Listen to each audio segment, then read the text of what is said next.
Okay, we are recording. Hello, my dear. Hello, mga my dear Pisces. November 1 hanggang November 7, 2024, mga my dear Pisces. And this is a general reading. So, reminder lang mga my dear Pisces na ang gagawin natin ngayon ay general reading. So, hindi po ito 100% na magre-resonate para sa ating lahat. So, please mga my dear Pisces, lower your expectation pagdating po sa mga general reading. Okay.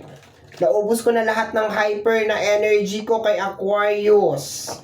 Okay, so tingnan natin my dear Pisces. Okay, medyo seryoso na ako sa'yo my dear. Okay, ano yung energy? Biglang shift. Okay. So, from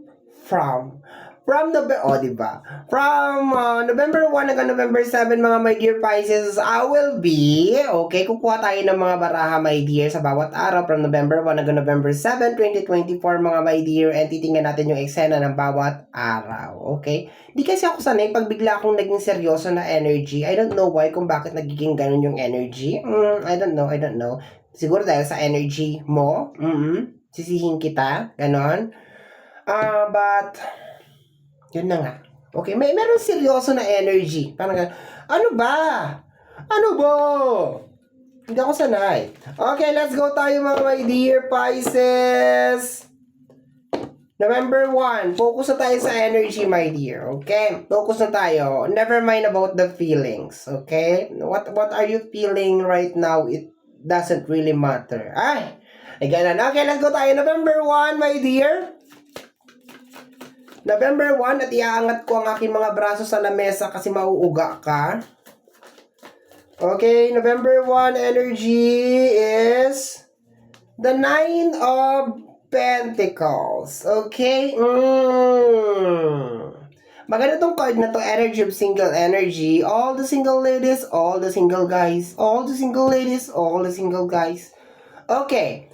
Huwag tayo din mag-focus sa energy ng single. Mag-focus tayo sa energy na nangyayari talaga sa November 1. There's a tendency, my dear, sa November 1, based on the energy, na baka gusto mo mapag-isa. Okay, gusto mo ng quality time. Okay, ayaw mo muna ng kausap.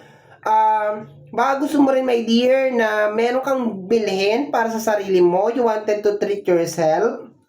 Okay, sa November 1. So, expected mo, my dear, na baka sa November 1, gusto mong mag-relax, gusto mong mag-pamper, gusto mong nag-quality time with yourself. Yun ang nakukuha ko lang dito. Gusto mong gumastos, okay, may ganun na energy. Para naman sa sarili mo. Baka meron kang gustong kainin, meron kang gustong bilhin. Yun ang nakukuha ko dito. It's just more on self-love. Doing what you love, doing what you like. Ganun yung eksena niya, my dear. Okay? November 2 na energy is the energy of the 8 of Pentacles, okay? Sa energy ng 8 of Pentacles, my dear, 9 of Pentacles and the 8 of Pentacles, okay? Focus tayo sa November 2 muna. Sa energy ng November 2, ang nakukuha ko dito, my dear, is energy ng pagiging busy, okay? Nakukuha ko yung energy na parang nagtatrabaho ka dito, my dear, sa November 2. Parang meron kang tinatrabaho o meron kang pinaplano, meron kang inaayos. Yun ang nakukuha ko dito, my dear. To the point, my dear, na nauna ang malamang mauna yung November 1 kaysa November 2. Nasa ka ba nakarinig na November 2, November 1, ganon? Pabaliktad tayo. So, bakit ako galit? No?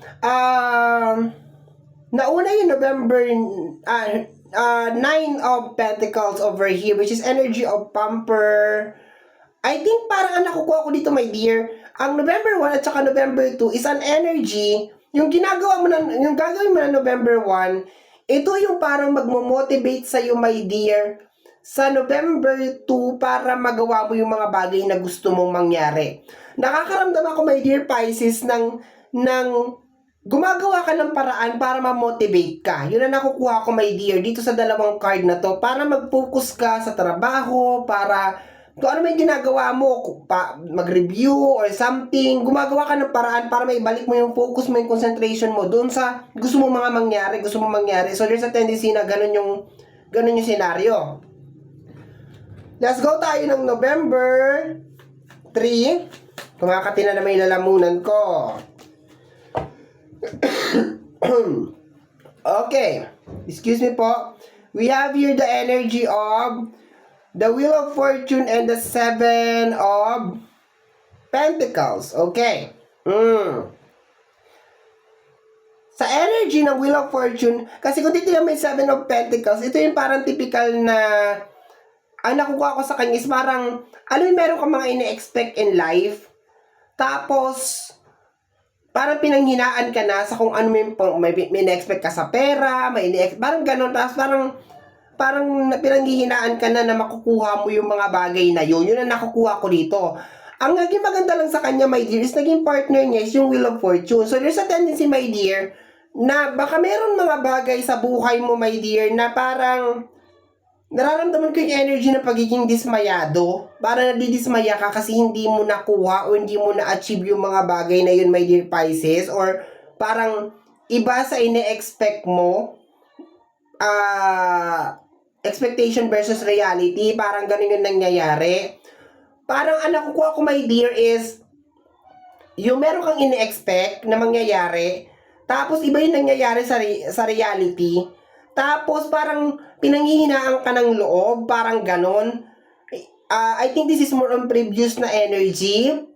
Tapos, pagtungtong na November 1, parang gumagawa ka ng paraan para maibalik mo ulit, my dear, yung iyong focus, yung gana mo, my dear, doon sa bagay na yon. Kung ano man yung bagay na yon. Parang inaano mo, my dear, sa sarili mo na, ay, kaya mo yan. Parang minomotivate mo yung sarili mo. Yun ang nakukuha ko, my dear. So, from November 1, you are doing something. Sa November 1, posibleng ipamper mo yung sarili mo, bilan mo yung sarili mo ng kung ano yung gusto mong bilhin, kumain ka, ilibre mo yung sarili mo, i-treat mo yung sarili mo sa November 1. And, you are back to work, my dear, ng November 2. Ibig sabihin, parang focus ka na ulit. So, nakukuha ko, my dear, ng November 2, focus ka na ulit sa kung ano yung bagay na gusto mo mangyari. And, sa November 3, sa combination ng Seven of Pentacles at saka ng Wheel of Fortune, my dear Pisces, I think konektado to dun sa energy ng past. So, kung ano man yung gagawin mo, excuse me po, inuubo pa rin ako. Teka, inom lang tayo ng konti tubig, ha? Saglit lang. Kasi kagagaling na natin ng trangkaso, tapos 3 days lang nawala ng trangkaso, tapos syempre may ubo pa rin, tapos may sipon pa rin, tapos hanggang ngayon. So, pang 8 days ko ngayon. Okay. Na-chika ko lang para may alam ka. Okay. November 3. Yun nga, my dear. Kung ano man yung bagay na gagawin mo, my dear, sa November 1 hanggang November 2 hanggang November 3, is may kinalaman siya dun sa mga bagay na posibleng naumpisahan mo na in the past. Parang ibinabalik mo lang yung motivation mo doon sa bagay na yon. Okay? Uy, hirap magsalita. Hirap. Nakakagas-gas ng lalamunan. Okay, November 4 is the energy of the King of Swords, the strategy. Ginagamitan mo na siya ngayon ng strategy. So, expected mo, my dear, sa November 4, medyo strategy yung energy mo. Ginagamitan mo na maparaan yung energy, yun nakukuha ko dito. Alam mo yung, nakukuha ko is parang maze. Nilalagpasan mo or parang ka nagto-troubleshoot, yun na nakukuha ko, my dear. Pero, from November 1 hanggang November 4, my dear, ang nakukuha ko na energy ngayon is parang ginagamitan mo ng ibang strategy, ng ibang atake, my dear, yung mga bagay na gusto mo mangyari. O yung mga bagay na inumpisahan mo na, my dear, sa buhay mo. Which is, maganda siya. Nagugustuhan ko yung energy niya. Okay? We have here na November 5. Medyo nagugulo na ako. November 5 is the energy of the Six of Pentacles, okay? So, sa energy ng Six of Pentacles, medyo budgeting, medyo kuripot ka sa araw na to, medyo ayaw mong gumastos. This is the time na rin siguro na iba sa inyo, baka mag-start mag-ipon, November 5, ayan. Baka mag-ipon para dun sa sa kung ano yung gusto mong mangyari, or parang savings ang nakukuha ko na energy dito, nag-start ka mag-save, nag-start ka magplano, yun ang nakukuha ko dito. Very kontrolado mo rin, my dear, yung releasing. Kaibahan nung November 1. November 1 kasi is more on spending. Pero ang November 5 kasi is more on tipid naman na siya. I think naman, my dear, kung anong gagawin mo ng November 1 is deserve mo siya. Okay? Yun ang nakukuha ko, my dear. Deserve mo kasi parang, di ba? Reward mo sa sarili mo. Okay? But so far, ang November 5 is more on pagtitipid. Okay? Parang ka nagtitipid. Parang nakukuha ko rin yung energy na parang meron kang pinag-iipunan sa araw na to. Okay? And maingat ka sa mga paggastos, sa mga bibilhin, sa mga, kung meron ka mga binibigyan or tinutulungan, medyo maingat ka sa araw na to. Okay. Let's go tayo sa November 6. We have here the energy of the Page of Wands. Okay. So, hindi naman siya Seven of Swords, pero parang nararamdaman ko yung energy ng pagiging, alam mo yung parang inaalagaan mo yung mga gusto mong mangyari. There's a tendency, and seven of Wands, Seven of Swords. Hindi naman siya Seven of Wands or Seven of Swords. Hindi siya connected sa energy ng 7, pero nararamdaman ko sa kanya yung energy na parang, nang dahil doon sa hinahawakan niya na bilog, my dear, yun ang nararamdaman ko. Parang sa November 6, parang masyado mong pinapangalagaan yung mga susunod mong hakbang. Posibleng wala siyang, ang energy ng 7 of Swords, nararamdaman ko sa card yung energy ng 7 of Swords at saka 7 of Wands. 7 of Wands is defensive na energy. So there's a tendency, my dear, na baka dinidepensahan mo yung mga pangarap mo laban sa mga tao or laban sa mga energy na gustong guluhin ka para ma-achieve yung mga bagay na yon. Pero to the point na combination ng energy ng 7 of Swords, based on the energy, is, saglit lang nagiging malihim ka. Okay. Bakit ko pinaliwanag yung dalawang energy na yun kahit hindi siya lumabas? Kasi yun ang nararamdaman ko. Balik tayo dito sa lumabas na card, my dear. This is the energy of the Page of Wands. Ang energy ng Page of Wands is you are ready. You are ready to take action. Ready ka para doon sa mga pangarap mo. You are moving forward. You are prepared na lumaban. You are ready for battle. Yun ang nakukuha ko dito. You are ready to explore. Yun ang nakukuha ko. To the point na naramdaman ko ang 7 of Wands at saka 7 of Swords dito sa card na to.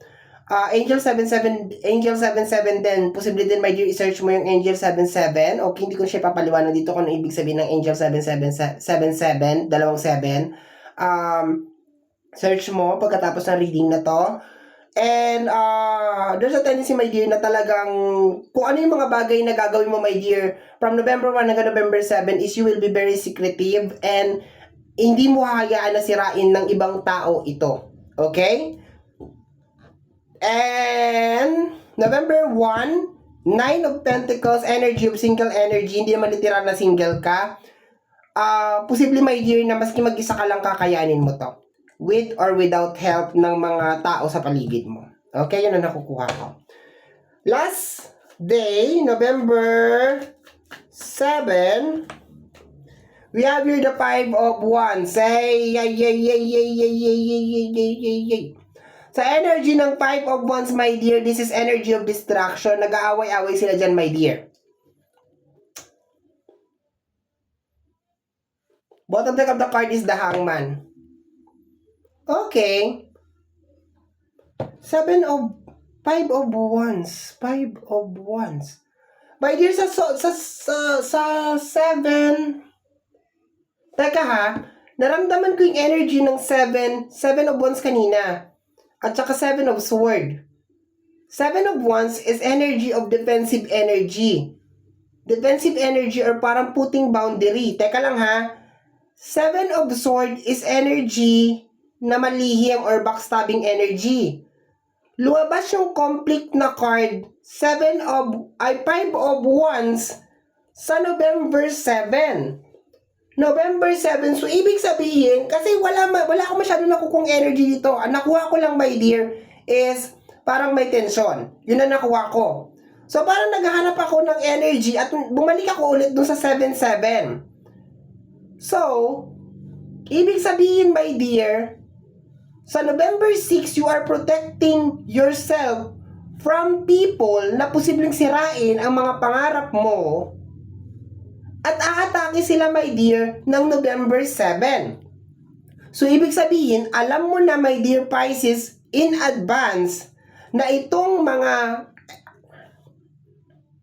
Saglit lang. Excuse me. Itong mga energy na to ay posible silang umatake very, very soon. Okay? So, posible silang umatake. So, at least, hindi na kita masyadong i-warning, my dear. Okay? Alam mo na or kilala mo na kung sino yung mga tao na posibleng sumira sa buhay mo or sa pangarap mo. Maliwanag dito, my dear.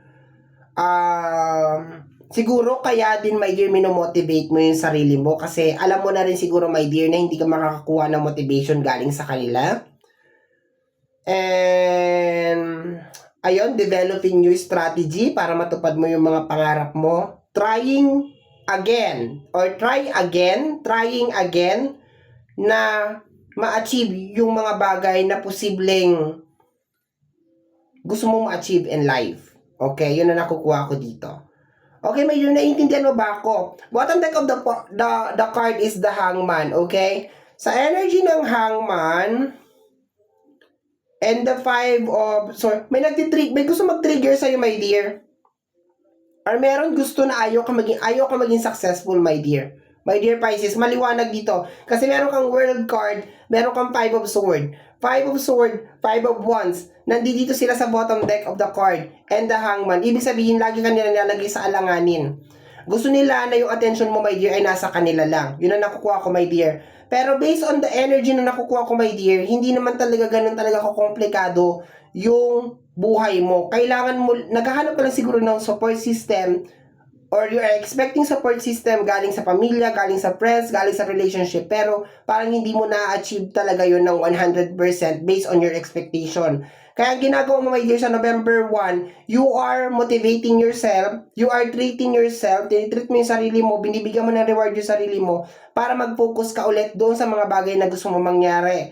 And hindi na nagugustuhan ng mga tao na ayaw ka maging successful. Kaya mangyayari, November 7, aatake sila. The good news is, you are prepared. Handa ka, my dear. Alam mo na atake sila. Alam mo na hindi pa sila tapos. Alam mo na hindi sila magiging masaya. Kaya you are prepared. November 6, nagiging malihim ka. Wala kang sasabihin. Dinidepensahan mo yung mga pangarap mo. So, there's a tendency, my dear, na magugulat na lang itong mga tao na to na nandoon ka na sa mga bagay na kung ano yung gusto mong mangyari. Kasi wala silang idea kung ano yung nangyayari sa buhay mo. Okay? Nakukuha ko ba, my dear? Okay? So, tatapusin ko na ito, my dear, makatinanalamunan ko. Okay? So, my dear Pisces, yan ang reading mo para sa yung November 1 hanggang November 7, 2024. Somehow, my dear, kung nagustuhan mo to, especially kung napadaan ka lang, don't forget to subscribe. Pag-click lamang po ang notification bell para ma-update ka sa aking mga upload. And free to like, free to share, free to comment sa lahat ng ating mga videos. Once again, my name is RJ, also known as Apo J. Maraming salamat po, and until next time, bye-bye! Thank you, my dear!